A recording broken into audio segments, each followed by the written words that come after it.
I have officially left Osaka. I took an hour and a half-ish train from Osaka to Kyoto area. And I got a bus coming in like 7 minutes. Highlights from Osaka were the falls. The falls were really cool. And Sumiyoshi Taisha was really cool as well. I don't think I've been somewhere that old in a really long time. I'm here in Arashiyama bamboo forest and it's only 8 a.m. but it's already packed here. I tried to get here earlier but the bus got delayed and then I missed one of the trains. Otherwise I could have been here at like 7 and it would have been dead. But yeah, it's slowly starting to pack up here. This was one of the bucket list items I had coming to Japan, so I'm really glad I came here. What up and welcome back to the boardroom. This is some clips of me exploring the bamboo forest and also Kinkakuji Temple. I'm back in Canada and I'm unemployed. Well, I have worked for about a month just doing summer camps and stuff, and then after that I've got nothing to do. So I'm looking into doing FIFO jobs where you fly in and fly out. If I'm even qualified for any of those, I don't know. Or maybe try and get a job on a cruise ship or something. Maybe I'm shooting for the stars and I'm super underqualified, but I got 2 years customer service experience in like a lower management role, so I feel like that should help with at least something, you know? Anyway, the bamboo forest was really cool. Definitely check it out, but go early. And the temple was cool, but it's gonna be packed no matter what because they don't open it until 9:30 and you gotta buy tickets and stuff. So yeah, I got more to say in the boardroom, but let's get back to the video. Can you see me? It's kind of dark, eh? Oh well. I went to the temple and then I went to the convenience store and I got these little chicken bites with cheese and a bottle of soju. It is only 9:30 a.m., but I don't really care. It's like a nugget. It's got that like fake, I don't know what kind of fake cheese to compare it to from home. Honestly, it kind of tastes like Cheezies. Like not Cheetos, the slim ones, like Cheezies, the puff ones. I don't love it. I wish I just got like black pepper or original or something. It's so good though. And it only ends up being like $2 Canadian, so.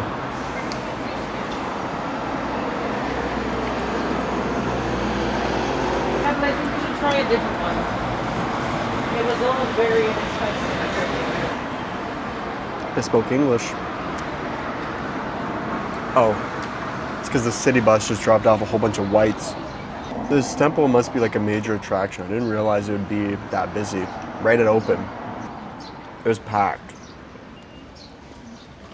Like some of the other things I've been to were super dead when I went early in the morning. Like the falls, there was nobody there. It was just a couple locals.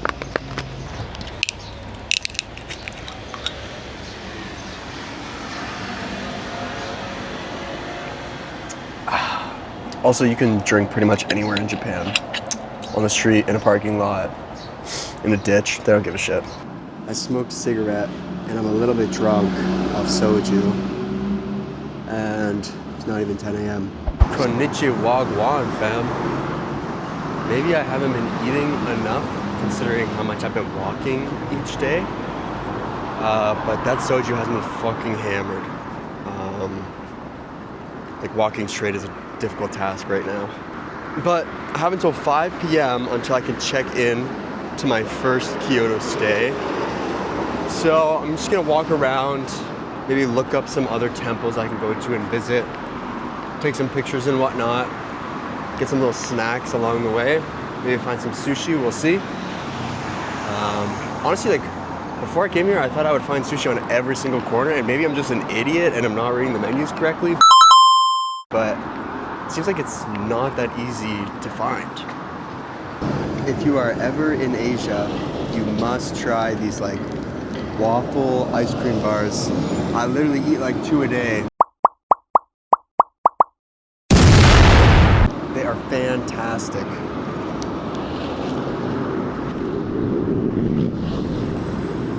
It's like an ice cream sandwich, but with waffle. Sorry, it's really loud. It's like an ice cream sandwich, but with a waffle, and it is incredible. Anyway, I'm still drunk, and there's a shrine across the street, so I'm gonna go check that out now. I'm starting to learn things since being here. These big arches Are at the front of all the temples, and you're supposed to bow when you go through them and when you exit them. And then once you get to the actual shrine, you're meant to put a coin in the offering box if you want, and then you bow twice, clap twice, say a prayer, and then bow once again. And I've just learned this from observing people and then a little bit of Google as well. Alright, we got some more B-roll here, so I'm going to be going over my top 5 most nostalgic video games from my childhood. Number 5, we got Roblox. There used to be a lot of really fun games on here. I wasn't allowed to play first-person shooters as a kid, so there was like paintball games and stuff that I would just play for hours every single day. Number 4, we got Portal 2. I used to play this with my older brother, and I was terrible and he would carry, but that reminds me of playing video games with him, so I'm putting that in. Number 3, we got Lego Star Wars 3 on the Wii. Isn't that fitting? Yeah, I played the shit out of this game. I have more hours on this Lego game than any other Lego game ever. Number 2, I've got Mario Kart Wii. I used to play this with all my friends, all my family, every family function. We were ripping Mario Kart Wii. This game was a lot of fun. And number 1, there's no other game that could take this place. It's Minecraft.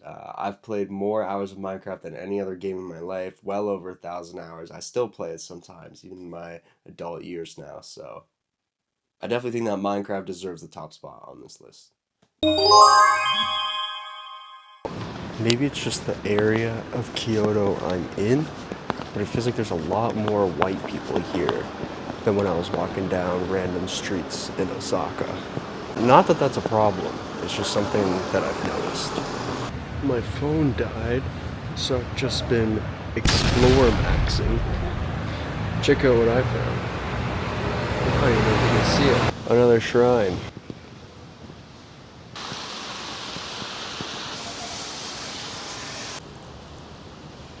I got a Fanta from 7-Eleven just to entertain myself because I still can't check in to my hostel, and I didn't really have much else planned for today. Now that my phone is dead, I don't really know what to do. I've spotted a Gold's Gym, so I'll probably check that out. I just went and asked reception at Gold's Gym how much a day pass was, and it ends up being about 27 Canadian, so I will not be going to Gold's Gym here in Kyoto. Maybe I'll find a gym in Vietnam that's like $3 day pass or something. We'll see.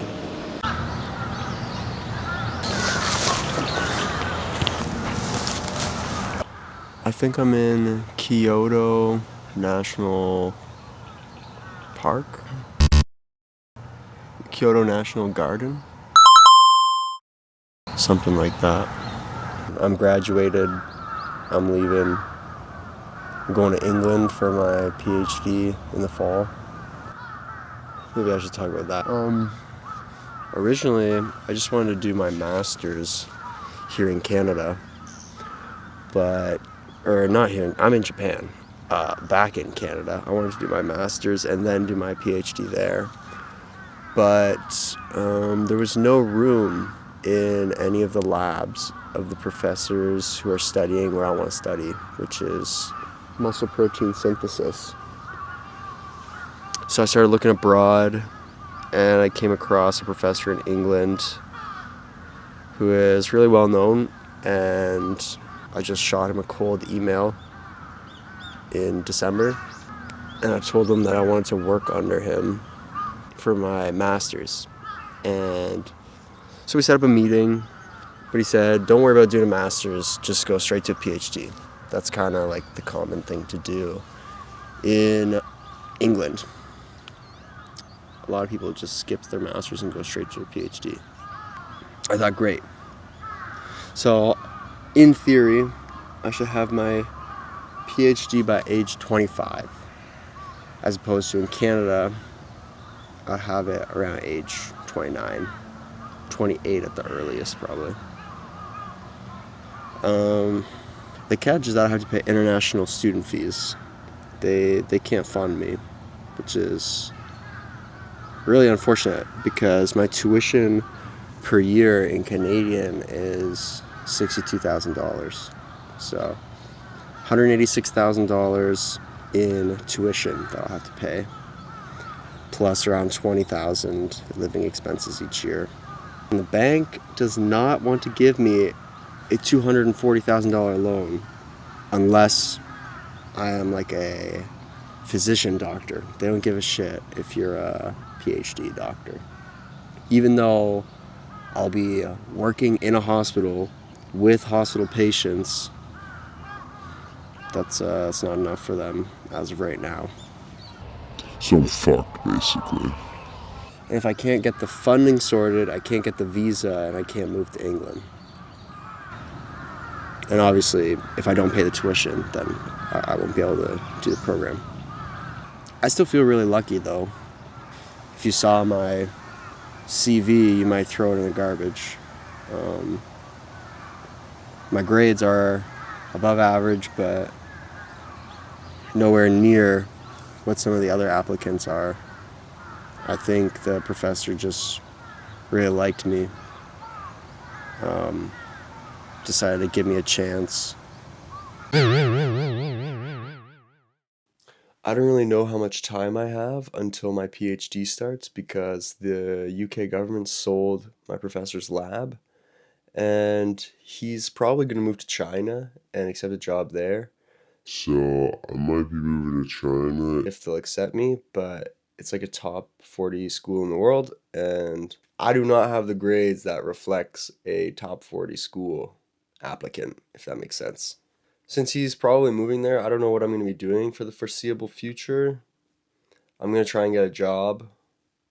I was supposed to start in September if it was going to be in England, but now that it's 99% not going to be in England, I don't know what the timeline looks like. I definitely won't be starting in September. It could be January, it could be next summer, it could be next fall, or even later, who knows. It could be a little while, and I don't just want to sit around waiting, being unemployed. I'm looking for a job, though, where I get accommodation paid for or provided. So maybe working in a hostel or like on a cruise ship or at a mining camp super far up north or something. I don't know, just something kind of wacky that gives you accommodation. Because it's expensive to live in Canada. And I just want to make some money and not be home, if that makes sense. I don't know what I'm going to do for the next 2.5 hours. I found this place and it's cool, but I probably wouldn't recommend anybody come here. There's this like really cool garden here, but it's fully booked for the whole afternoon, so I think I missed the boat on that one. Maybe there's some other things I can check out here, but I haven't like gone to a bar or a club, and I don't know if I want to while I'm here in Japan.